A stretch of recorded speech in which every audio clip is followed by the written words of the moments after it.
भडगाव तालुक्यातील कसगाव येथे दिनांक 21 जुलै रविवार रोजी रात्री 10 वाजेच्या सुमारास चाळीसगावच्या दिशेने जाणारे वाहन क्रमांक MH15AL 5114 मारुती सुझुकी कारने समोरून येणाऱ्या मोटरसायकल स्वारांना जोरदार धडक दिल्याने मोटरसायकल चालक गंभीररीत्या जखमी असून पुढील उपचारासाठी दवाखान्यात दाखल करण्यात येऊन त्यांच्यावर सध्या उपचार सुरू असल्याची माहिती आज दिनांक 22 जुलै सोमवार रोजी दुपारी 12 वाजता नातेवाईकांकडून देण्यात आली आहे।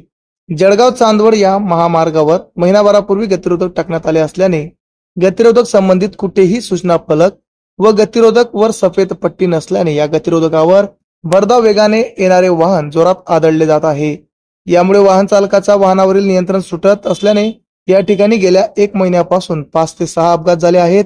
तरी संबंधित अधिकाऱ्यांनी मोठे अपघाताची वाट न बघता त्वरित या गतिरोधक संबंधी सूचना फलक लावावे अशी मागणी गेल्या 15 दिवसांपासून कसगाव परिसरातून होत आहे।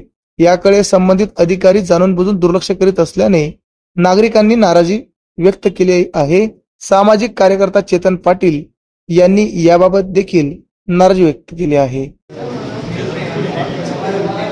जळगाव चांदवड महामार्गावर कसगाव येथे जे ब्रेकर बसवण्यात आलेले आहेत ते खूप चुकीचे बसवण्यात आलेले आहेत आणि त्या ब्रेकर म्हणजे जसं काही ते अपघाती ब्रेकर आहेत त्यांनी ते ब्रेकरवर सूचना फलक वगैरे असे काहीच दिलेले नाही आहेत। सूचना फलक किंवा असे सफेद पट्टे असे लावण्यात यावे।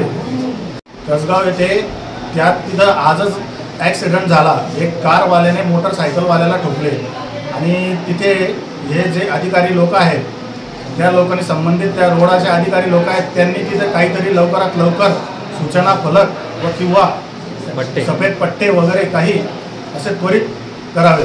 ही मोठा अपघात शक्यता जवळपास आतापर्यंत 1 महिनाही झालेला नाही ते ब्रेकर बसून जवळपास आतापर्यंत 5 ते 6 ऍक्सिडेंट झाले आणि आजही ऍक्सिडेंट झाला आणि भविष्यात जर लवकर करण्यात आले नाही तर मोठा अपघात घडण्याची शक्यता आहे। त्यात या अधिकारी लोकांनी संबंधित अधिकारी लोकांनी लवकरात लवकर तिथं ब्रेकरचे निवारण करावे ही कसगाव नागरिकांची इच्छा आहे।